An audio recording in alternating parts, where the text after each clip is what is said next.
Rocket and Groot is the latest card to come out in the world of Marvel Snap, and I think a lot of people are excited about this card. There's a lot of hope here, a lot of hope that this card is going to be one of the ones that you can actually be excited about.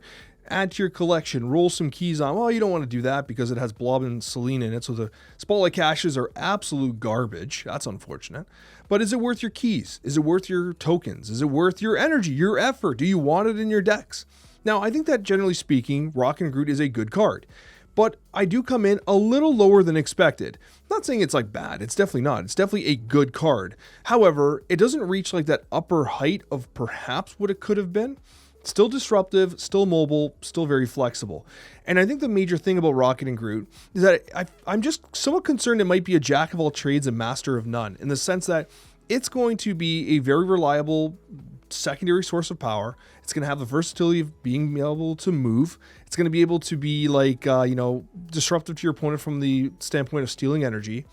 But it also has a little bit of a lower ceiling than some of the other cards available at the 3-cost slot. The floor is slightly lower as well, because if they don't play into him, then he's kind of well, whatever. Then again, a key component about Rocket and Groot that's so important to understand is that he can go pretty much anywhere.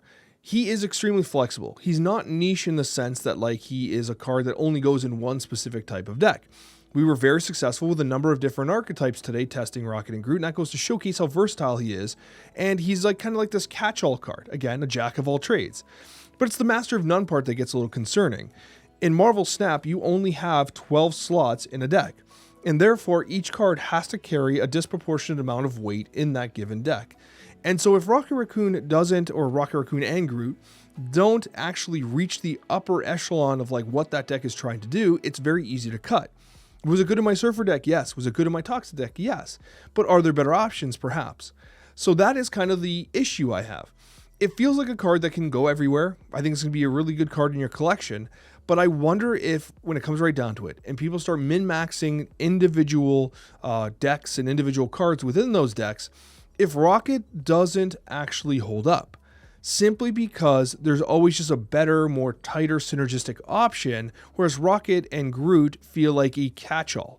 So if you're someone who is a relatively low collection level and is often missing a lot of cards from some of the major decks of the week and stuff like that, then something like Rocket and Groot might be awesome, because it's a great catch-all sub-in card that you can use when you're missing a Red Guardian, or you're missing a Copycat, or you're missing whatever, right? You can be well, I'll just play Rocket and Groot there. He's kind of a nice catch-all.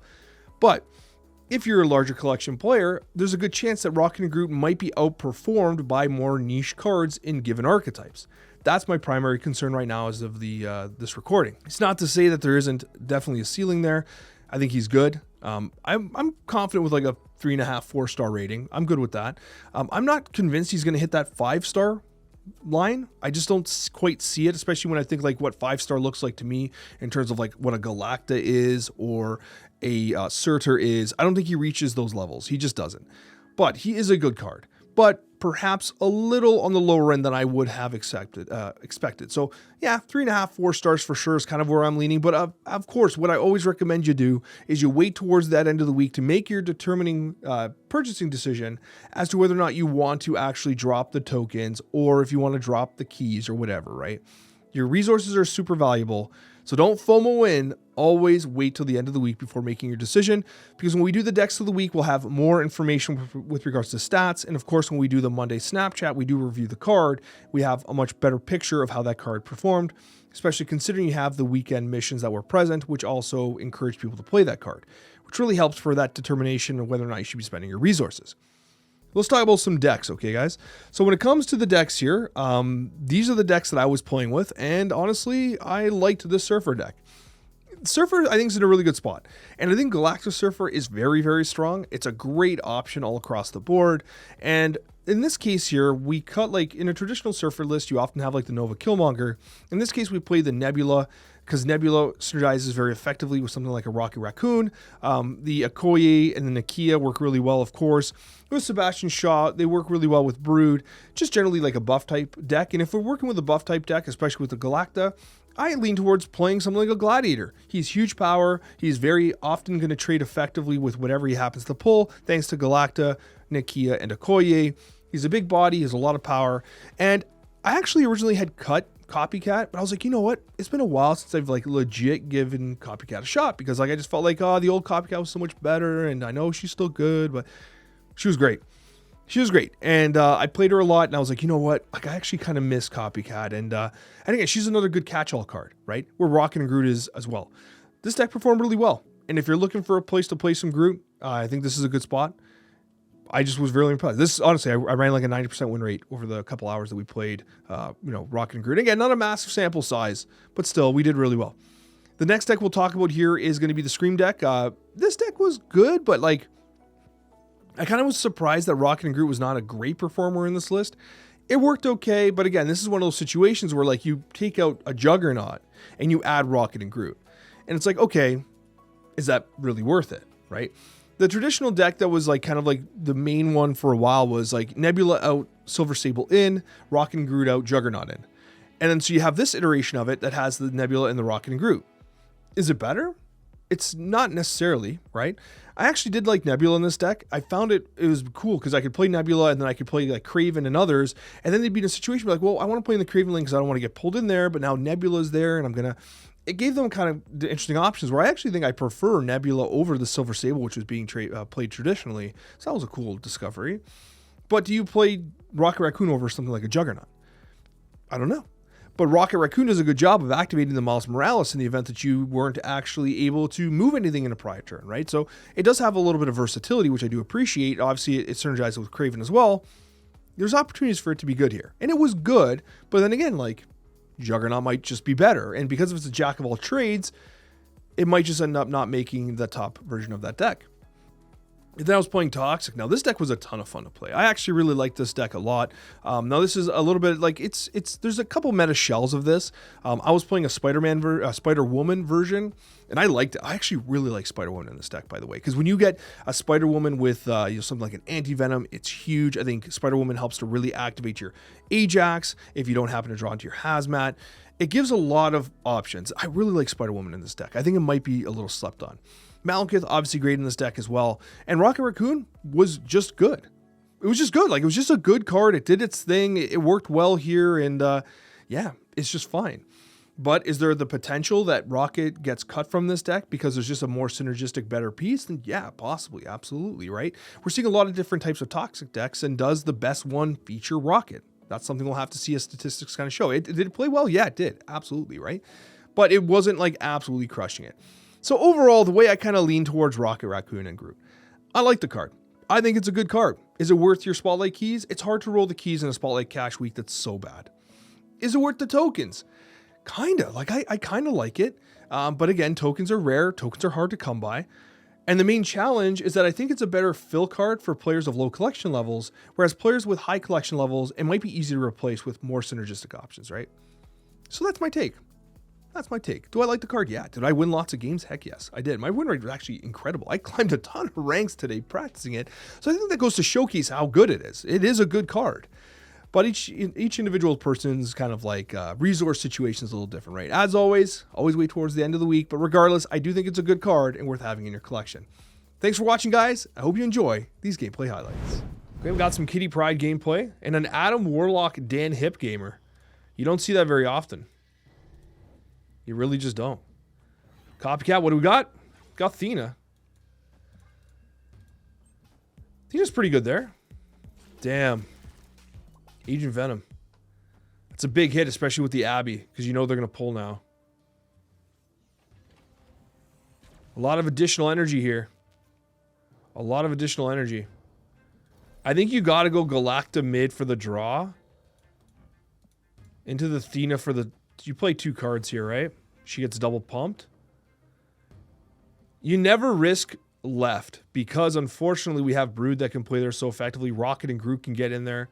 We don't risk a double, like a massively pumped Copycat Thena. I'm going to snap this. This is good, man. We're getting the draw. It's hard to snap into an Agent Venom on turn 2, but let's just go. Balls to the walls. If they snap back, we're a little sad, maybe.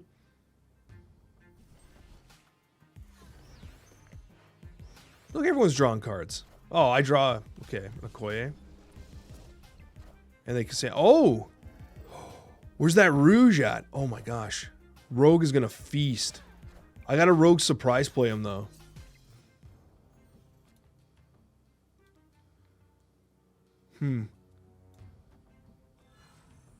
We Rocket and Groot here.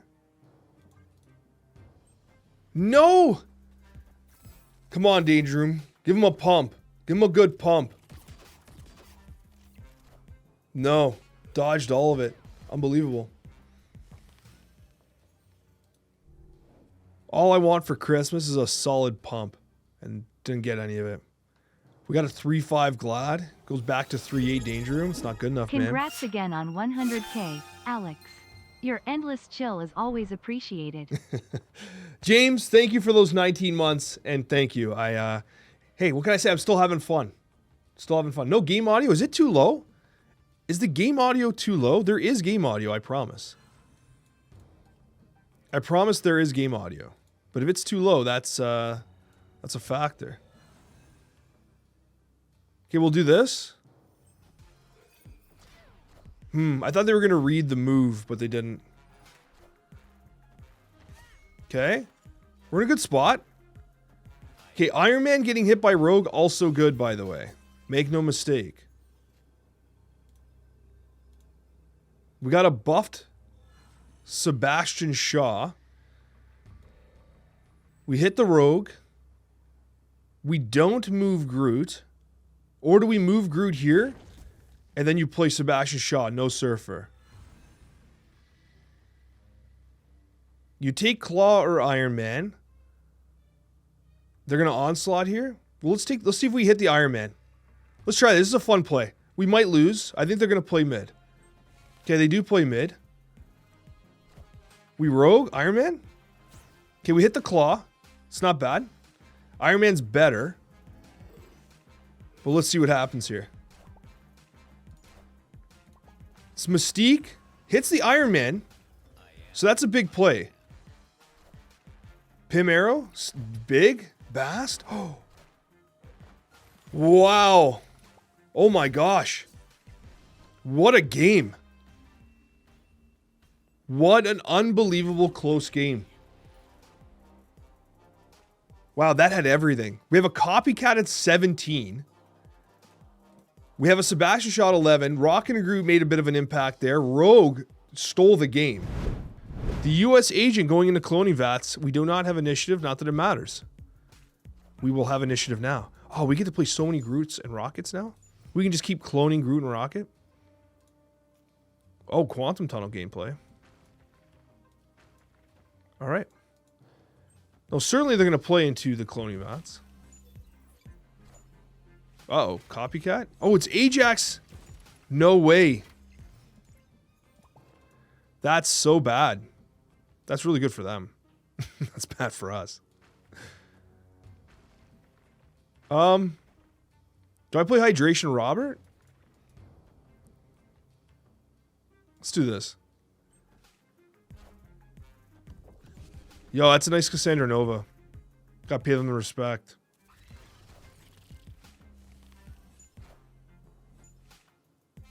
Whoa, Spider-Woman coming on to say hello. How do you do Spider-Woman gameplay? Did you guys enjoy that or what? The good old how do you do Spooder-Woman?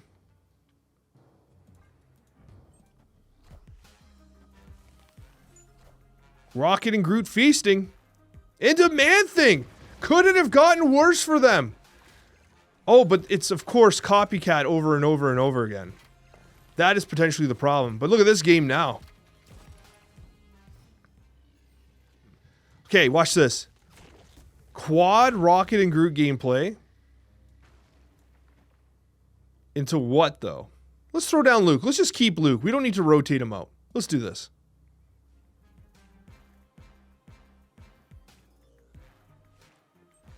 That is 4 Rockets and 4 Groots. Look at this madness. Are you prepared for this game? Okay. Boom. They're debuffing and buffing each other over and over again. So it ends up being a net negative, but all the Groots get buffed. Uh-oh. Well, he got pumped. It's a little unfortunate. But it looks like your boy Rocket and Groot is going to get the dub.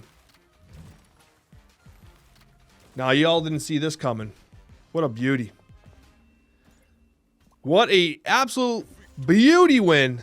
You love to see it. GG's, my friend. GG's. Hey, it's Subterranea gameplay. We got the cards we need. That's kind of exciting. Okay. All right. So this is a Ajax deck that we're against here.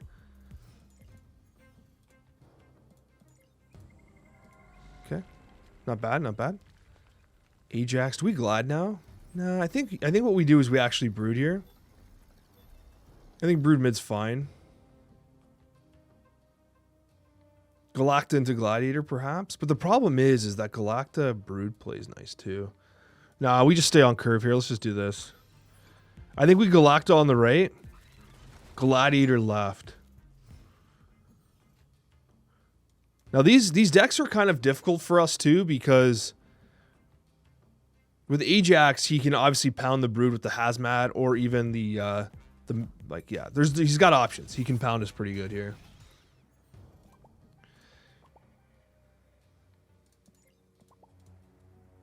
Are we going to get pumped? That's the question. I'm going to go Glad here. I like the idea of saucing a nice Gladiator out here just to get a little spicy, you know? 11 power. Should pump. Nice. Get rid of that rock for you. Was hoping to hit something of value. Okay. So we got Rocket and Groot top decked, which is not ideal. He is 4 power, however. Very unlikely he plays on the Ajax location. Because he wants to, like... He wants to Hazmat us, flip this location hard, especially with Monster Metropolis. You're probably going to see gameplay on mid. So I think we put Rocket mid, Surfer right, hope for the best. Rocket is going to get the big hit here with Galacta. So we do make that call. Let's see what happens. So it's going to be a minimum of 10 power. All right, so Man-Thing's huge there. But Rocket does get some value. He shot Ajax?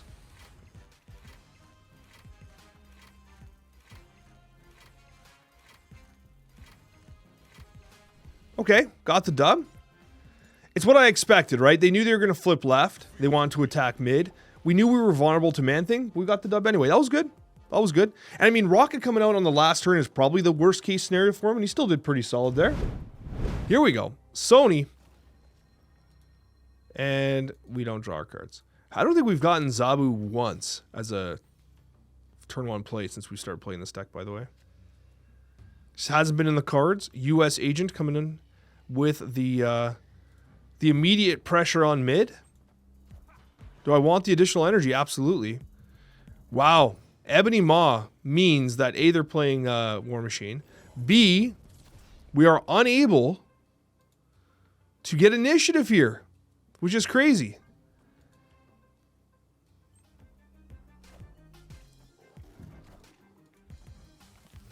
They got their Zebu. That's awful.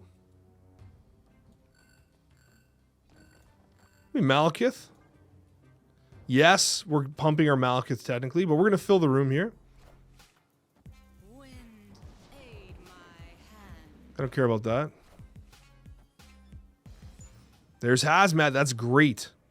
I think what you have to do here is Luke Cage into Anti-Venom.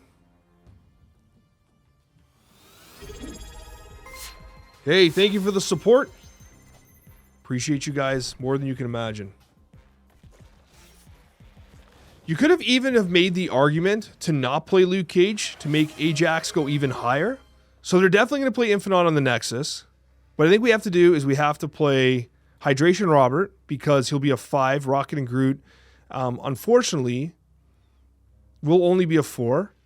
You Man-Thing, and then you Ajax.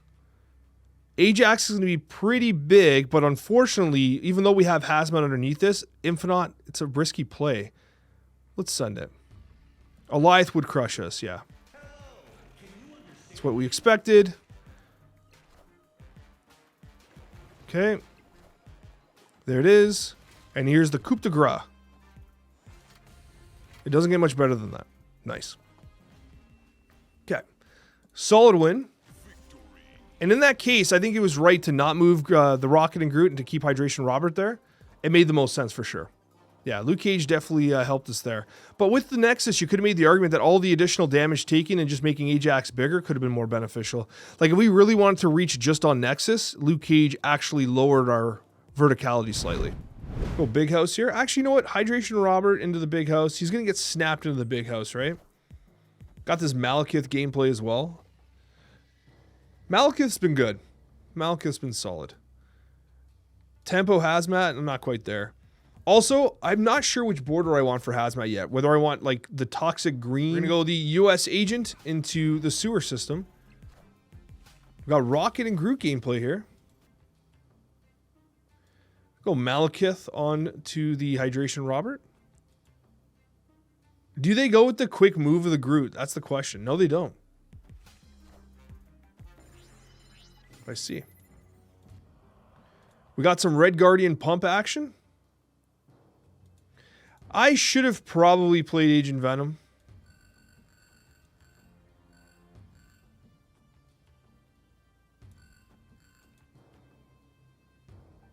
This forces us to have to play Nick Cage, though. Okay, whatever. No, we'll do it. You know what? We can do this. We can do this. It's not great, but let's do it.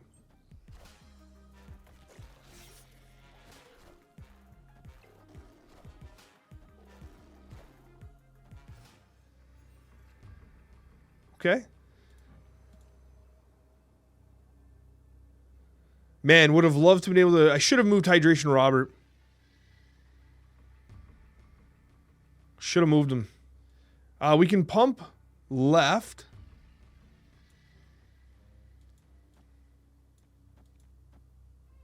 This is playable. Now, Rocket's impact can be somewhat mitigated here by the fact that we're using Spider-Woman, or sorry, by Luke Cage. Also notable that he's not stealing the power at all. Wow. Crazy.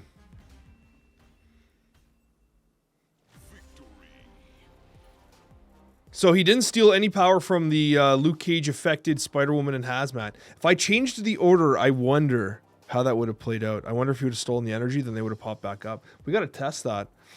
Because he didn't impact them at all. He didn't get any buffs. Right? That's weird. Hold on. Steal one power from it. They were unable to steal because of the Luke Cage. But if I changed the order, played Spider-Woman, Hazmat, then Luke Cage, I bet you it would have stolen the power. Very important to note. We learned something here, folks.